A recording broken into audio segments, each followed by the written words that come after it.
আগামী 2 দিন আগামীকাল সরকারি বন্ধ এবং আজকে আমাদেরকে বলা হয়েছে পরশুদিন অর্থাৎ সোমবারে আমাদের আজকের যে ঘোষণা সরকার দিয়েছে সেটির প্রজ্ঞাপন পরিপত্র জারি হবে আগামী সোমবার। আমরা এই সোমবারে প্রজ্ঞাপন নিয়ে আমরা আনন্দ মিছিল করব। সে পর্যন্ত আপনারা সুতীক্ষ্ণভাবে মাঠের প্রতি আপনারা পর্যবেক্ষণ করবেন।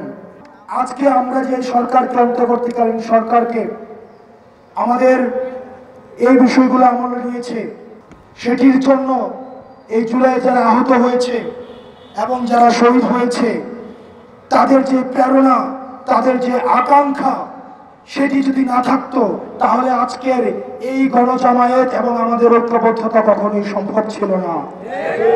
সুতরাং স্পষ্টভাবে বলতে চাই, অতীতের মতো কোনো ধরনের ক্রেডিট বাজি কখনো করা সম্ভব না।